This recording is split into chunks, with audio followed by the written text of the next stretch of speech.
सहित बैठे हुए हैं भगवान राम। लक्ष्मण जी थोड़ा दूरी पर बैठ गए हैं, मर्यादा है ये, ठीक है ना, थोड़ा दूरी पर बैठ गए। पर्णकुटी में कामदगिरि में बैठ करके भगवान राम अयोध्या की ओर देख रहे थे। तो श्री किशोरी जी ने कहा कि मुझे स्वप्न हुआ है। क्या स्वप्न हुआ?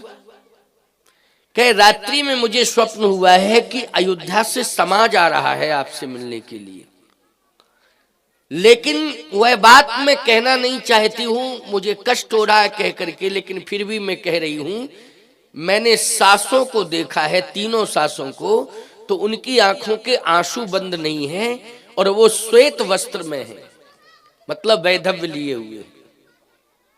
भगवान राम ने कहा कि ये तो मुझे पहले ही समाचार मिल गया था सीते। कहा कि मैंने स्वप्न में देखा है कि वो आंसू लेकर के आपके पास आ रही हैं। इसका अर्थ क्या हुआ? जब पति चला जाता है तो नारी परमात्मा के सहारे हो जाती है कि नहीं हो जाती है? क्योंकि परमात्मा ही उसके आंखों के आंसुओं को पहुंचता है और किसी में क्षमता नहीं होती है। भगवान राम ने कहा, हे सीते, मेरी माताएं तीनों आंसू लेकर के मेरे पास आ रही हैं। पुत्र का भी ये धर्म कहता है कि मां की आंखों के आंसू वो देख नहीं सकता है। बोलो, पुत्र का भी यही धर्म कहता है कि नहीं? परमात्मा तो वो करता ही है, वो अकारण करुणा वरुणालय है, लेकिन पुत्र है तो पुत्र का धर्म क्या कहता है कि मां की आंखों के आंसू वो देखे ना। कैसे मां के आंखों के आंसू मिट सकते हैं, समाप्त हो सकते हैं, उन्हें पहुंचा जा सकता है, वो पुत्र को करना चाहिए। आज बहुत से घरों में माताएं रोती रहती हैं, लेकिन बेटे ध्यान नहीं देते, बेटे ध्यान नहीं देते। पता नहीं उन्हें कौन सा नशा सवार है कि वो मां के आंखों के आंसुओं तक नहीं पहुंच पाते हैं। देख रहे हैं कि मां रो रही है, फिर भी चले जाते हैं। जब लौट के आते हैं फिर भी देख रहे हैं कि मां रो रही है, लेकिन फिर भी वो नहीं देख पाते हैं कि मां के आंसू क्यों निकल रहे हैं। जब तक ये कंडीशन बनी रहेगी परेशान रहोगे, मैं साफ साफ बोल रहा हूं। चाहे जितने मठ मंदिरों में माथा पटक लेना और चाहे जितने अनुष्ठान करा लेना, लेकिन अगर मां जीवित है, बाप भी जीवित है, अगर बुढ़ापे में इन दोनों के आंसू निकलते रहे तो तुम कभी सुखी नहीं रह पाओगे। ये शास्त्र कह रहा है और संत भी कह रहा है, दोनों की ये घोषणा है, कभी सुखी नहीं रह पाओगे। मां बाप का विशेष ध्यान रखो। भगवान राम ने कहा कि मेरी माताएं आ रही हैं, हे सीते, उनको इतना प्रसन्न करना है, इतना प्रसन्न करना है कि उनके आंसू समाप्त हो जाए, फिर कभी निकले ना। ये हम सबको प्रयास करना है। देखो, भगवान राम सीता जी से कह रहे हैं, पति पत्नी को दोनों को सलाह करना चाहिए कि बूढ़े लोग घर में रोए ना। बोलो, करना चाहिए ना, दोनों को सलाह करनी चाहिए। बेटा भी सोचे, बहू भी सोचे, दोनों सोचे, केवल एक नहीं, दोनों सोचे। बहू को भी सोचना चाहिए और बेटे को भी सोचना चाहिए कि घर में हमारे माँ बाप रोए ना। प्रयास तो हमें ये करना चाहिए कि हम समाज सेवी बन जाएं। क्या बन जाएं? समाज सेवी बन जाएं। केवल हम परिवार सेवी ही ना हो, हम समाज सेवी बन जाएं और ये संकल्प ले लें कि हम समाज को रोता हुआ नहीं देखेंगे। मुझसे जितना बन पड़ेगा हम सहयोग करेंगे, समाज के दुख को हम दूर करेंगे। भगवान मुझे इतनी शक्ति और सामर्थ्य दे। बोलो, ये भी प्रयास करना चाहिए कि नहीं करना चाहिए? भगवान राम ने यही किया है। निश्चर ही न करहूं मही, भुजे उठाए प्रण कील, सकल मुनन के आश्रमन, जाए जाए सुख दीन। क्यों? अर्थ निकल के आ गया कि नहीं आ गया? ये समाज सेवा है। परित्राणाय साधूनां विनाशाय च दुष्कृतां धर्म संस्थापनार्थाय संभवामि युगे युगे। ये भगवान का संकल्प है। सोचो जरा, चाहे राम हो चाहे कृष्ण हो, अगर राम का ये संकल्प है कि निश्चरहीन करो मैं भुज उठाए प्रणकीन सकल मुनन के आश्रमन जाए जाए सुख दीन, तो कृष्ण का क्या संकल्प है? परित्राणाय साधूनां विनाशाय च दुष्कृतां धर्म संस्थापनार्थाय संभवामि युगे युगे। ये कृष्ण का संकल्प है। तो चाहे राम हो और चाहे कृष्ण हो, इन दोनों का संकल्प है। तो जब राम और कृष्ण का दोनों का ही संकल्प है, तो निश्चित रूप से हम सबका भी यही संकल्प होना चाहिए कि नहीं होना चाहिए? यही संकल्प होना चाहिए। इसलिए कथाएं कही जाती हैं और सुनी जाती हैं। कथाओं का यही प्रभाव होता है, यही होना भी चाहिए। भगवान राम ने कहा कि मैं माताओं को रोता हुआ नहीं देख सकता हूं। सीते, हम तुम दोनों को ये प्रयास करना है कि माताएं जैसे भी प्रसन्न रहें। पिताश्री तो चले गए, लेकिन माताएं जैसे भी प्रसन्न रहें, हमको वो उपाय करना है। पिता चले गए हैं, पिता का दुख कैसे भूल सकती हैं? क्योंकि पति चला जाए, पत्नी को कितना भी सुख संसाधन दे दिए जाएं, क्यों भाई घर में, लेकिन वो सुख संसाधन की ओर नहीं देखती है, वो अपने पति का ही चिंतन करती है। सीता जी ने भी यही किया था। जहीं लगनाथ ने है अरुणाते पिए बिनती तरल हूती ताते भोग रोग सम भूषण भारू यम यातना सरिस संसारू। सीता जी ने कहा, स्वामी आपके बिना सब व्यर्थ है। ना मैं ससुराल में रहूंगी, ना मैं मायके में रहूंगी, जहां आप रहेंगे वहीं मैं रहूंगी। भगवान राम ने कहा कि मैं महलों में नहीं रहूंगा, मैं तो वृक्षों के नीचे रहूंगा। मैं झरनों का पानी पीऊंगा, पात्र नहीं होगा, कर पात्र हाथ से ही अंजलि से पानी पीऊंगा। उस समय मेरे पास पात्र नहीं होगा। सोने के लिए सैया नहीं होगी, पत्तों की सैया होगी। श्री किशोरी जी ने कहा कि मैं और कुछ नहीं कहना चाहती हूं। नारी का धर्म है, पत्नी का धर्म है कि पति के सुख में सुखी रहना और पति के दुख में दुखी रहना। उसका ना अपना निजी ना कोई सुख है ना दुख है। पति का सुख दुख ही उसका सुख और दुख है। आपका सुख मेरा सुख, आपका दुख मेरा दुख है। इसलिए स्वामी मैं आपके बिना नहीं रह सकती हूं। भगवान राम ने कहा, सीते तुमने भी तो यही कहा था मुझसे। हे सीते, तुमने भी यही कहा था मुझसे। ए बच्चे कहाँ हो? है विद्यार्थी में, एक टॉवल दो जरा।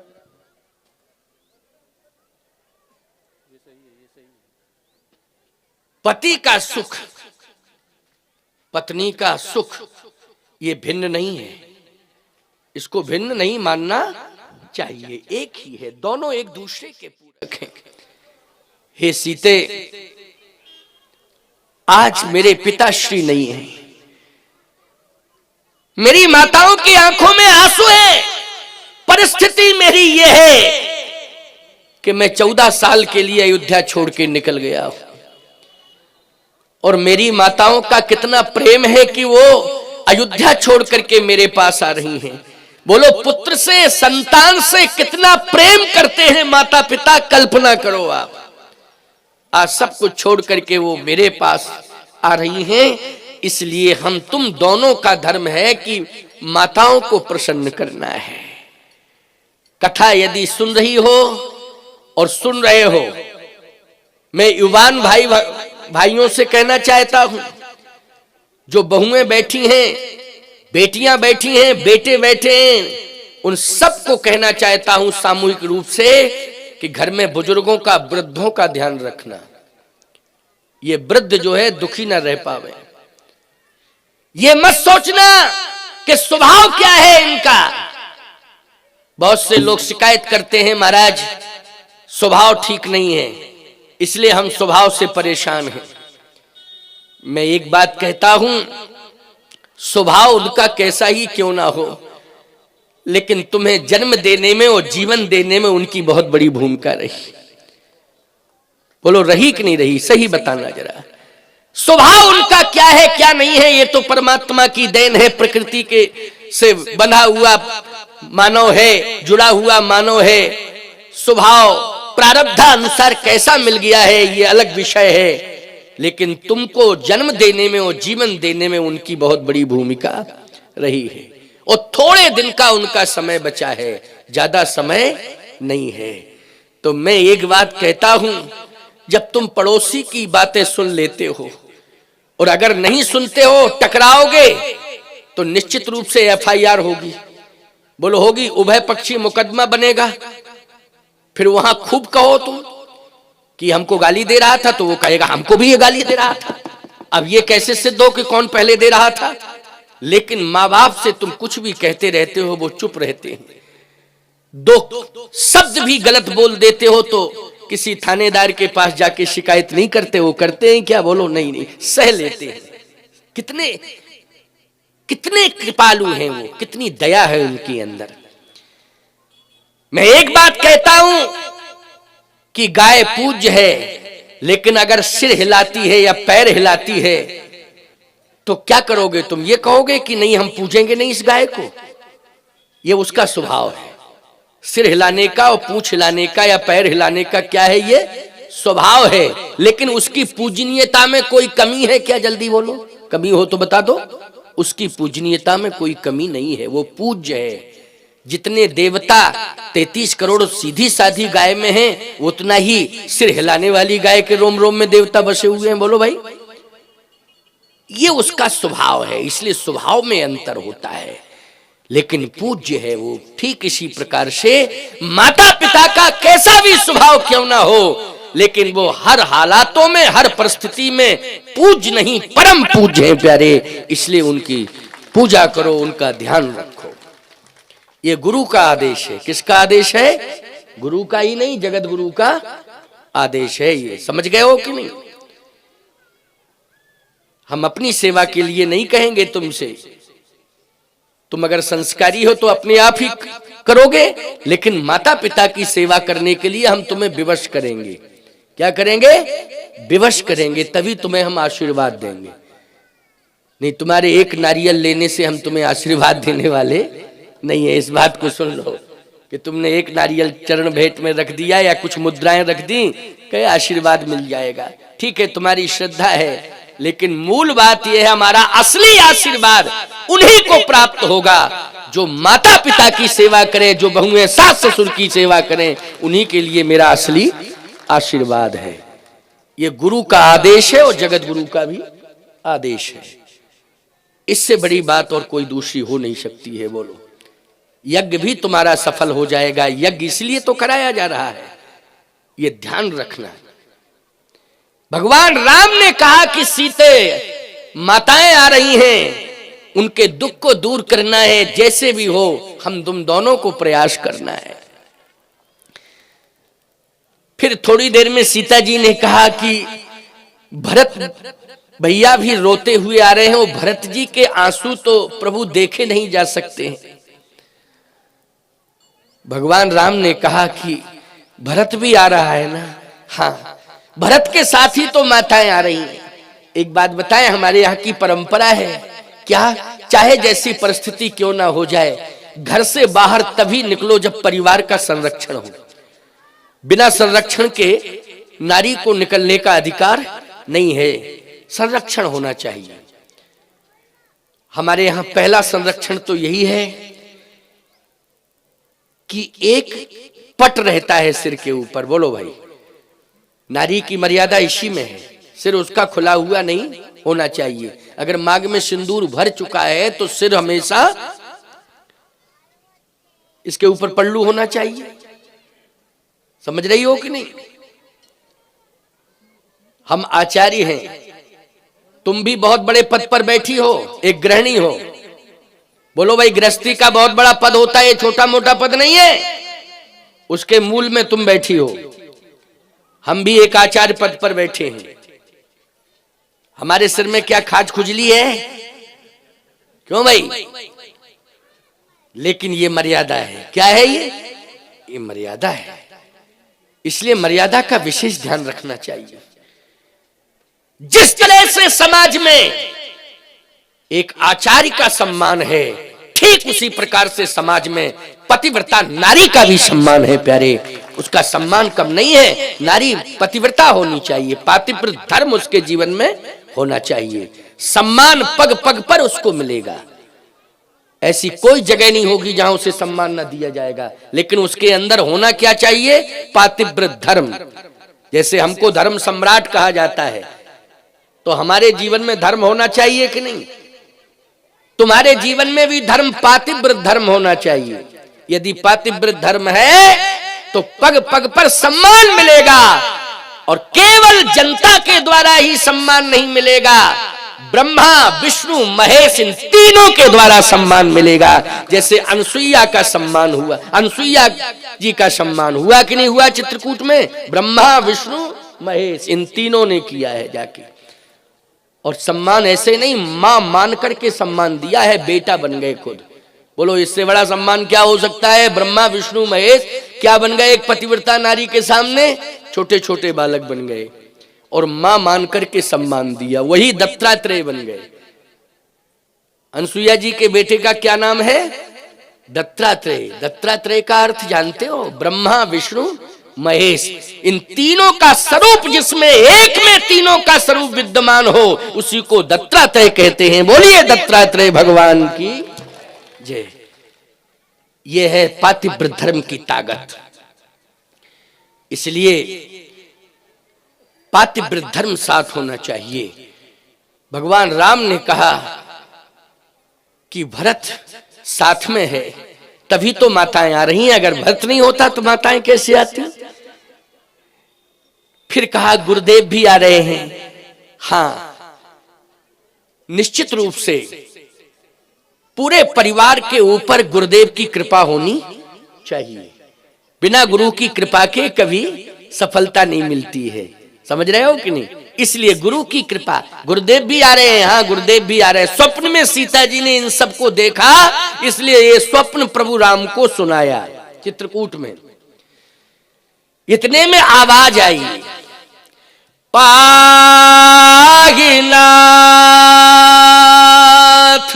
बस चर्चा ही हो रही थी, आवाज आ गई। प्रभु राम के कान में वो शब्द सुनाई दिए, भरत जी की आवाज, भरत जी की वाणी। पाहिनाथ